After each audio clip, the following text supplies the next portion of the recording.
Olá, pessoal. Então, continuando os principais gêneros de nematóides, agora eu vou falar sobre o gênero Rhadophoros. Então, o Rhadophoros similis é um endoparasita migrador. O ciclo de vida dele é cerca de 20 a 25 dias. Cada fêmea pode colocar de 50 a 70 ovos. Então, todos os estádios são infectivos. Então, J2, J3, J4, a fêmea e o macho, os adultos, tá? Então, todos infectam a raiz. E como eles são endoparasitas migradores, eles vão penetrar no pseudocaule, na raiz ou no pseudocaule, e ele vai andar, ou seja, deslocar-se, movimentar dentro da raiz. Então, vai causar lesões e galerias na planta da bananeira, tá? Então, juvenis e fêmeas penetram as raízes. Então, os nematóides penetram diretamente, aqui mostrando ele dentro da raiz, e ele vai causar aqui lesões, né, numa raiz jovem. Aqui, ó, lesões, né, internas ou externas na raiz. Lesões na banana, nos citros também, ó, aqui mostrando nos citros, ele infecta os citros também. Então, sintomas, então as raízes ficam cheias de lesões e de cavernas, tá? Então, ele é o nematóide cavernícola. Então, é endoparasita migrador.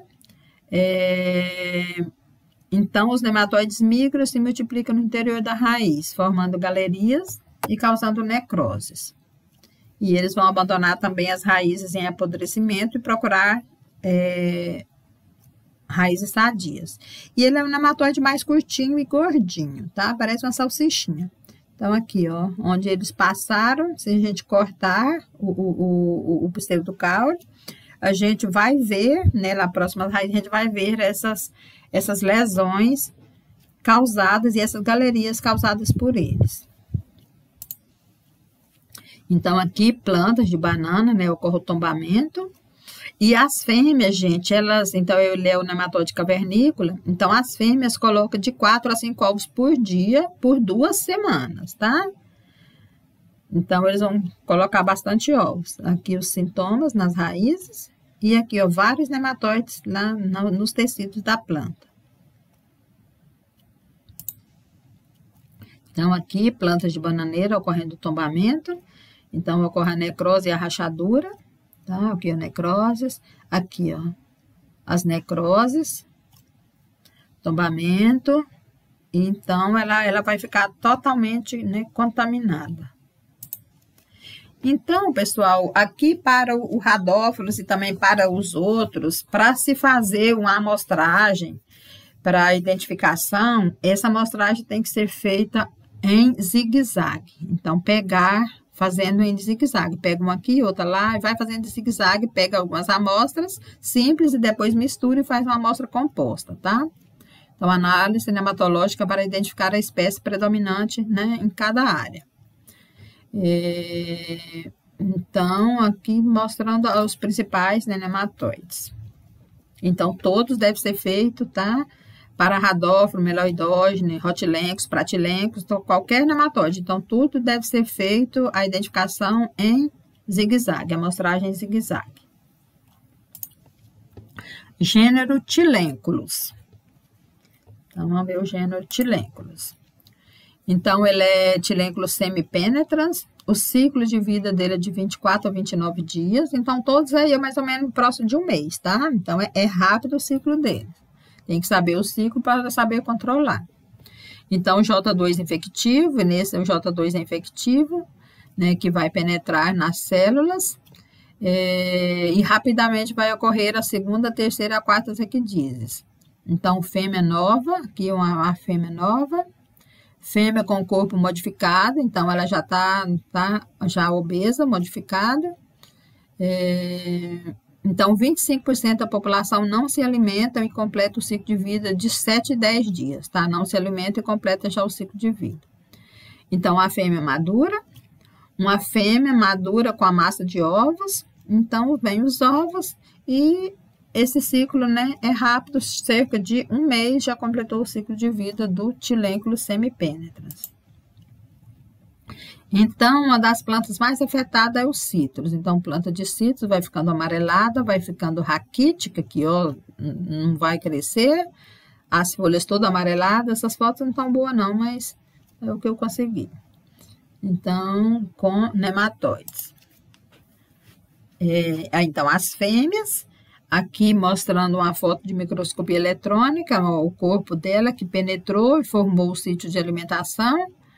E fica metade do corpo para fora. Aqui, ó, o corpinho delas para fora. Aqui, ó, 3, 4, 1, 2, 3, parece que são 4, né? Aqui nessa foto. Semipênetras. Aqui nessa raiz, ó, várias fêmeas. E aqui o corpo inteiro de uma fêmea. Então, ela tem um rabinho virado para cima. O gênero Bursapelencos. Esse gênero afeta a parte aérea, tá? Então, é o Bursapelencos cocófilos. Ele forma um anel vermelho no coqueiro e no dendê também. O ciclo de vida é cerca de 20 a 25 dias. E quem é infectivo aqui no Bursapelencos cocófilos é o juvenil J3, tá? E ele é transmitido, não é direto, porque ele é na parte aérea, ele é transmitido pelo inseto Rhincoporus palmaro, tá? Então, é esse inseto aqui que vai levar ele para a parte aérea das plantas de coco. Então, é o J3 que é infectivo. Então, o nematóide penetra nas raízes. Ele penetra diretamente, mas o dano dele é lá na parte aérea. Então, ele pode penetrar pelas raízes ou ser transportado para o caule pelo inseto, tá? Mas ele infecta a raiz também. Então, o inseto leva o nematóide para o coqueiro, o nematóide penetra nas lesões na base das folhas. O nematóide caminha inter e intracelularmente. Então, ele é um endoparasita migrador, ele vai se movimentar nas raízes das plantas. E ele vai causar esse sintoma do anel vermelho, tá? Formado no caule do coqueiro. Então, a bioecologia. Então, os nematóides sobrevivem nas raízes das plantas infectadas, em troncos mortos e no trato digestivo do inseto, Rhincoporus palmaro, tá? Então, ele é o vetor e ele vai levar, tá? Esses nematóides vai se sobreviver aí no trato digestivo do inseto e o J3 é que é infectivo. Então, sintomas no coco, né? Então, mostrando aqui as folhas, queda prematura de flores e frutos, há o amarelecimento, o bronzeamento e morte e queda das folhas. E o sintoma no caule é o anel vermelho, tá? Esse aqui é um que cortou o caule e mostra esse anel vermelho, por isso o nome da doença, anel vermelho. Então, aqui o inseto, tá? Que leva para a parte aérea da planta. Então, aqui os sintomas, aqui o corte, né, com machado, e tá o anel vermelho. Aqui o anel, que aqui ainda não tá vermelho, mas se deixar ele já vai ficar vermelhinho, depois que derruba a planta, né, ele vai ficar vermelhinho. Aqui uma planta toda amarela, então essa planta precisa ser retirada, né, cortada e retirada daí e colocar fogo. E também fazer o controle do inseto. Então, Bursapelencos cocófilos, então ele possui uma bursa, tá? Aqui na parte caudal, então a bursa, tô vendo ela dos dois lados aqui, tá? E aqui um coco, né, com as larvas do inseto, tá? Então, essa larva do inseto que vai conter o nematóide. Aqui uma raiz com eles, tá? Com os nematóides aqui. Então, de 24 a 48 horas, depois da infecção, já tem esses, né, os nematóides já crescendo e engordando, né?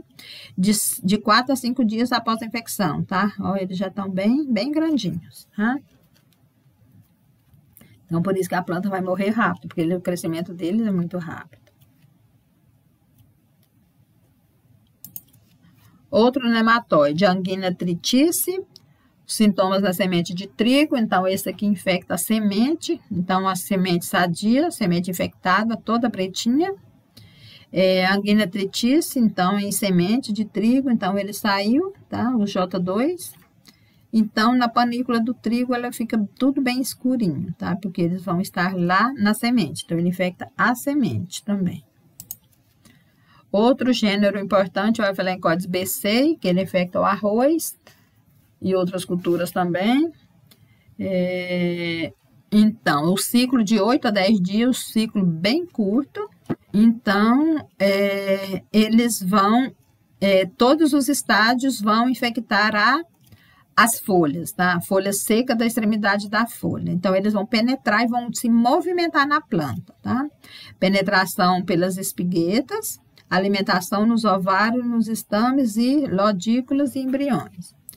Então, a semente de arroz infectada, então, como ele vai pela semente, a planta já vai crescer com ele vai se movimentar e vai lá para a panícula, tá? Ele se movimenta dentro da planta, após a germinação da planta.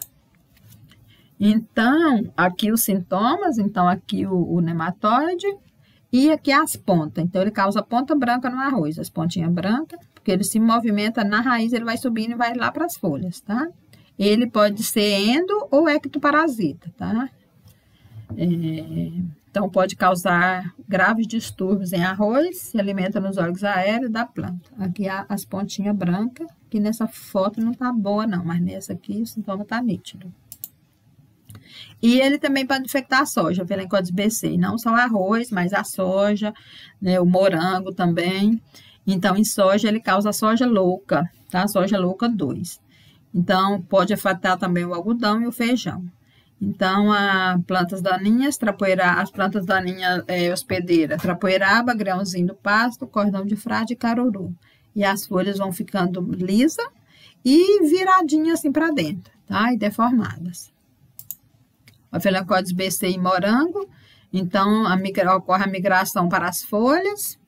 Tá, então, vamos começar aqui na raiz. Contaminação da planta sadia pelo nematóide, né, vai penetrar pela raiz. Ele vai sobreviver em restos de culturas contaminadas, tá? Aí ele vai migrar para as folhas, ele vai subindo, tá? Para as folhas. Então, o parasitismo das folhas, aqui mostrando o nematóide, as folhas vão ficar pequenas, estreitas e anormais. Então, no morango, os sintomas chamam enfesamento do morangueiro. Aqui uma folha, né, totalmente danificada. Aqui uma planta sadia, tá mostrando a planta sadia. E aqui uma planta doente. Outro gênero de importância, o Ditilencos dipissace. Então, ele vai afetar os hospedeiros dele, alfafa, alho, cebola, tulipas. Então, cebola, alho. Então, aqui, ó, essa foto vermelha aqui, os sintomas, né, em cebola. 2 cebolas sadias e 2 cebolas com o nematóide. Aqui, ó. Então, ele vai degradar esses bulbos, né, tanto de alho quanto da cebola. Os sintomas em reboleiras, as folhas vão ficar enroladas e feias. E aqui são vários, né, uma foto tirada de microscopia, vários nematóides na folha, porque a folha dela é fininha, tem como tirar foto, tá? Então, em cebola, sintomas em cebola, aí, ó, como que ficam as folhas. Então, ocorre o nanismo e a dobra de folhas, elas ficam dobradas. As folhas ficam curtas e espessas, com manchas marrons ou amareladas.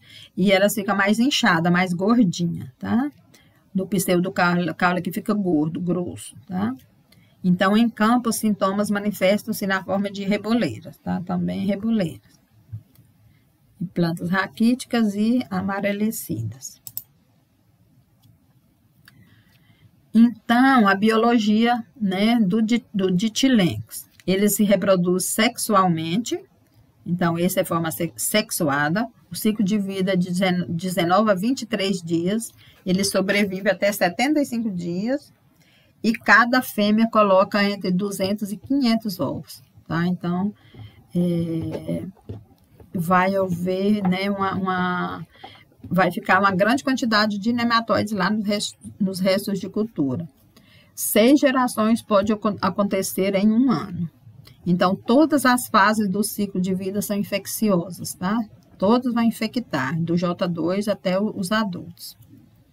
Elas entram nas plantas por ferimentos ou estômatos, liberam enzimas que amolecem as paredes celulares. Então, elas vão liberar enzimas pectolíticas, né, que degradam a lamela média das plantas, das células. E o J4 é o mais resistente e pode sobreviver à dessecação, tá? No estádio J4, ele vai entrar em anidrobiose, ou vai reduzir o metabolismo e vai sobreviver mais lá no solo, ou nos restos de cultura. Então, ocorre a maceração dos tecidos, e que vai ocorrer, então, a hidrólise da lamela média e a exudação do conteúdo celular em folhas e em bulbos de alho e cebola. Tá? Então, vai ocorrer esse apodrecimento aqui dos grãozinhos de alho ou de cebola. E o controle, então, do Ditilencos de Pistache. Então, comprar, né, sementes certificadas, utilizar só os bulbilhos isentos de nematóides, né, ou seja, sadios, plantio em solos não infestados, obter os propágulos por meio de cultura de meristemas. Então, obter esses propágulos em cultura de meristema para ver elas sadias, tá? O da banana também, aquele do nematóide cavernícola, usar a cultura de tecidos é uma forma de produzir as mudas, né, de banana certificadas através de cultura de tecidos. Então, o Ditilencos de Pistache também ele infecta a tulipa, tá? Aqui os bulbos da tulipa, infectada com o nematóide. Aqui a planta, né, a flor da tulipa. E nós temos também os nematóides quarentenários, né, para o Brasil, e presentes nos países próximos. Então, a anguina, tá? Que está na Argentina, que infecta o trigo. O Ditilencos africanos, que está também na Argentina, infecta o amendoim. O Ditilencos destructor da batata, ele está no Equador e no Peru, mas é uma doença quarentenária A1 para nós. E na batata, o Globodera pálida e o Globodera rostochiensis, que está na Argentina, Bolívia, Chile, Colômbia, Peru e Venezuela. Ou seja, está pertinho da gente, tá? Então, não trazer batata semente desses locais, porque pode trazer o nematóide junto. Tá? Outro da batata aqui, Meloidogene Shitwood, que está na Argentina.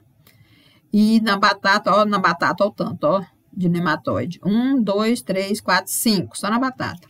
E o Nacobus aberrans, tá? Na Argentina, Bolívia, Chile, Equador e Peru. Então, os patógenos quarentenários internacionais, o patógeno quarentenário A1, né, que está presente, ou seja, está ausente no Brasil. E os que está dentro do país é o patógeno quarentenário A2. Então, presente, mas restrito em alguns estados. Aí é chamado de quarentenário A2. Aqui o exemplo do nematóide do cisto da batata, o Globodera, ele é mais gordinho, mais redondinho, tá? Ele parece com o Heterodera, mas ele é mais gordinho, mais redondinho, tá? Então, aqui, ele vai formar os cistos também, tá? Então, o patógeno quarentenário A1, aqui na raiz, cheinha de Globodera, e a raiz de batata, ó, esses aqui estão vivos, esses aqui escurinhos estão mortos, tá? A fêmea. Então, são corpos da fêmea, com dimorfismo sexual. Então, Globodera, o rostochiensis ou Globodera pálida. Então, gente, os nematóides do cisto, seja o Globodera, seja o Heterodera, que é o da soja que tem no Brasil, né, o da soja, o Heterodera. Então, eles devem a sua designação ao fato de o corpo da fêmea, após a sua morte, se transformar num invólucro de forma esférica, fortemente pigmentado. Então, é esse cisto que encerra os ovos e as larvas e desempenha uma função essencial na sobrevivência dos nematóides, que eles sobrevivem aí nesse cisto, tá? Quando tem as condições ambientais favoráveis, eles vão, né, eclodir, vai acontecer a ecdise e eles e o J2 vão sair e vão infectar as plantas. Tá? Então, bons estudos para todos. E esse foi a continuação dos principais gêneros de nematóides.